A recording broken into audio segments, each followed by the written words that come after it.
बिजली, पानी और रांची नगर निकाय चुनाव की मांग को लेकर बीजेपी की रांची महानगर इकाई ने आज त्राहिमाम यात्रा निकाली और इस दौरान बीजेपी कार्यकर्ताओं ने बिजली पानी की मांग करते हुए सरकार विरोधी नारे लगाए। बीजेपी नेताओं ने कहा कि इस भीषण गर्मी में बिजली पानी की सुविधा नहीं मिल पाने से लोग बेहद परेशान हैं।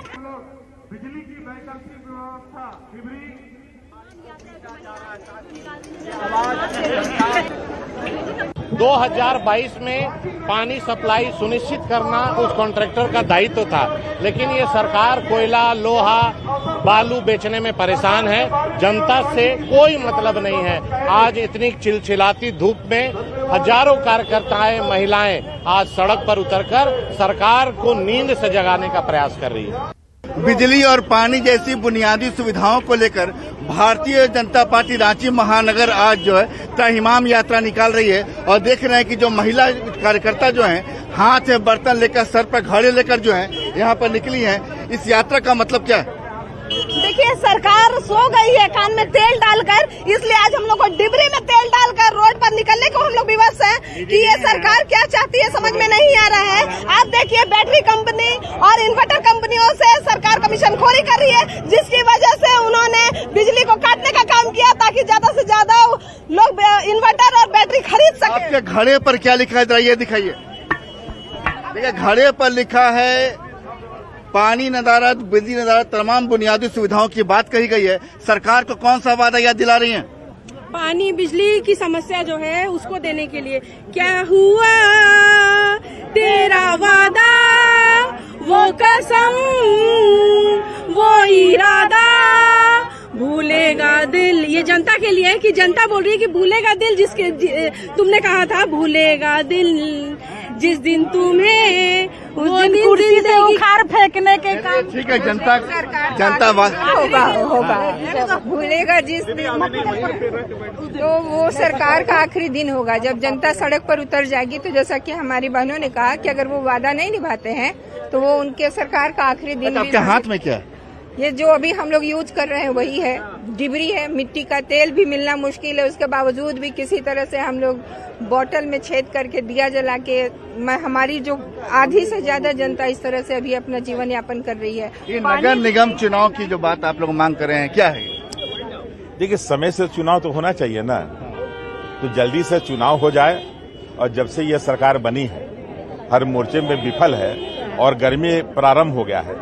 बच्चों की पढ़ाई भी है और जिस तरह से गर्मी बढ़ रही है और जिस तरह से लाइट कट रहा है, पानी नहीं मिल पा रहा है, त्राहिमाम सारी जनता शहर की कर रही है। इसलिए आज त्राहिमाम यात्रा निकाला जा रहा है। विपक्ष की आवाज क्या सरकार तक पहुंचेगी?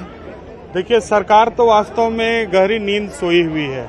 हम लोग इस प्रकार का कितना भी आंदोलन कर रहे हैं, लेकिन लोगों को न पानी मिल रहा है, न बिजली मिल रहा है, न निगम चुनाव हो रहा है, न कानून व्यवस्था नियंत्रित है, न यहाँ के किसान की स्थिति ठीक है, न युवाओं की स्थिति ठीक है।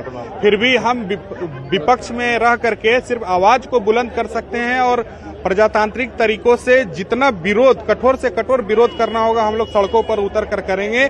इसके बावजूद यदि सरकार की नींद नहीं खुलती है तो हम लोग बड़ा आंदोलन करेंगे। बिल्कुल, बुनियादी सुविधाओं को लेकर आवाज बुलंद करने की कोशिश है। बुनियादी सुविधा, खासकर बिजली, पानी और नगर निकाय चुनाव की मांग बीजेपी रांची महानगर कर रही है। कैमरामैन संजीव तिवारी के साथ संजय कुमार सिन्हा, न्यूज़ 18 रांची। एक और बीजेपी सड़क पर उतरकर बिजली कटौती और बिजली से हो रही परेशानी को लेकर आंदोलन में जुटी है। वहीं कांग्रेस ने बीजेपी की इस कवायद को केवल बयानों में बने रहने की कोशिश बताया। कांग्रेस प्रदेश अध्यक्ष ने कहा कि पिछले 3 साल से विपक्ष नदारद था और अगर पीएम के बयान के बाद बीजेपी में हलचल हुई है तो ये अच्छी बात है। वहीं उन्होंने दावा किया कि बिजली की स्थिति में धीरे धीरे सुधार हो रहा है। जनता के सवालों को लेकर आगे आ रहे हैं, निश्चित रूप से ध्यान आकृष्ट नहीं, विपक्ष का काम होता है जब भी कोई इस तरह की बात हो तो ध्यान आकृष्ट कराने का और जनता के बीच जाने का। हम लोग पहले ही से नजर बनाए हुए हैं और बहुत जल्द सुधार हो रही है, ऐसा नहीं है। केंद्र की मोदी सरकार के 9 साल पूरे होने पर कांग्रेस ने केंद्र सरकार से सवाल पूछे हैं। कांग्रेस ने पूछा है कि क्या बीजेपी के पास वॉशिंग मशीन है? जिसमें जाते ही भ्रष्टाचारी साफ हो जाते हैं। रांची में कांग्रेस ओबीसी मोर्चा के चेयरमैन कैप्टन अजय यादव ने प्रदेश कांग्रेस कार्यालय में प्रेस कॉन्फ्रेंस की। वहीं प्रदेश कांग्रेस अध्यक्ष ने संसद भवन के उद्घाटन समारोह में राष्ट्रपति को नहीं बुलाने पर तीखी प्रतिक्रिया दी। उन्होंने ट्राइबल राष्ट्रपति को नहीं बुलाने को लोकतंत्र का मजाक करार दिया।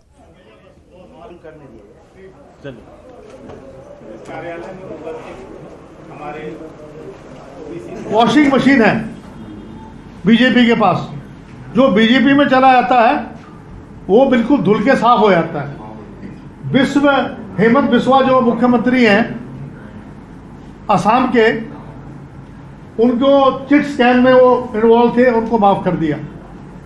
जो कर्नाटका में बिलारी ब्रदर्स हैं, उनके ऊपर 16,000 करोड़ रुपए का जो है स्कैम था, उनको वॉशिंग मशीन में गए, साफ हो गए। चुनाव लड़वाना होता है राष्ट्रपति का, तब कहेंगे कि ये दलित उम्मीदवार है राधानाथ कोविंद जी। उस समय उनसे शिलान्यास कराना था, वो नहीं करवाया। जब राष्ट्रपति का चुनाव हुआ तो कहा कि जनजाति समाज से आती है इसलिए राष्ट्रपति बनाना है, तो उनको अछूता क्यों रख रहे हैं? अछूत मानते हैं क्या अभी भी? संसद भवन के उद्घाटन समारोह का विरोध करने वाले राजनीतिक दलों को बीजेपी विधायक सीपी सिंह देश विरोधी करार दे रहे हैं। बीजेपी विधायक ने कहा कि आज जो लोग राष्ट्रपति के हाथों उद्घाटन की बात कह रहे हैं, कल तक वही लोग राष्ट्रपति पद को लेकर द्रौपदी मुर्मू का विरोध कर रहे थे।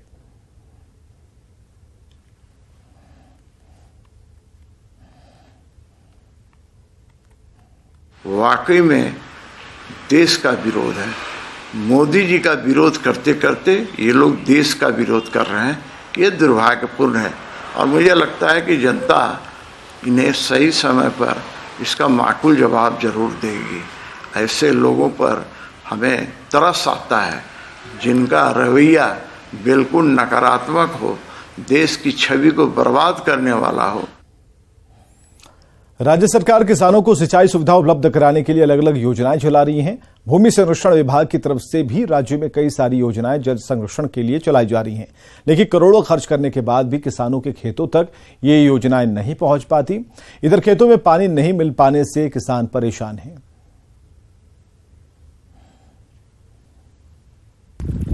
किसानों को पटवन की समुचित व्यवस्था उपलब्ध कराने के लिए राज्य सरकार कई तरह की योजनाएं लाती है। इसी योजनाओं में से भूमि संरक्षण विभाग भी कई योजनाएं लेकर आई है, जिसके तहत सरकार किसानों को पानी की समुचित व्यवस्था उनके खेतों में कराती है। इन योजनाओं की बात करें तो पिछले वित्तीय वर्ष में भूमि संरक्षण विभाग को राज्य सरकार ने करीबन 4 करोड़ से अधिक राशि इस वजह से दिए थे ताकि किसानों को समुचित व्यवस्था मिल पाए, पटवन की समुचित व्यवस्था मिल पाए। इस समुचित व्यवस्था के तहत डीप बोरिंग की व्यवस्था हो, चाहे परकोलेशन टैंक बनाने की बात हो या फिर तालाबों का जन-उद्धार का बात हो। लेकिन अगर हम पिछले वर्ष की योजनाओं की बात करें तो अब तक अगर डीप बोरिंग की बात करें तो 50% ही काम अब तक विभाग ने किया है, यानी 50% ही बोरिंग अब तक हो पाए हैं। परकुलेशन टैंक की बात करें तो वो भी अभी बनना बाकी है। वहीं तालाबों के जन-उद्धार की बात करें तो उसमें भी अभी कई सारी कमी देखने को मिल रही है। विभाग के अधिकारी बताते हैं कि जून जुलाई के महीने तक इन तमाम योजनाओं को पूर्ण कर लिया जाएगा ताकि किसानों को इसकी सहायता मिल सके। क्योंकि इस वर्ष भी सरकार ने करीबन 5 करोड़ राशि दिए हैं ताकि किसानों को सुविधाएं मिले, लेकिन किसानों के चेहरे पर साफ तौर से मायूसी देखी जा सकती है, क्योंकि किसान कहते हैं कि उनके खेतों तक पहुंचते पहुंचते तमाम योजनाएं फेल हो जाती हैं और फिर अपने खुद के ही व्यवस्था से उन्हें खेती करनी पड़ती है। गौरव झा, न्यूज़ 18, रांची।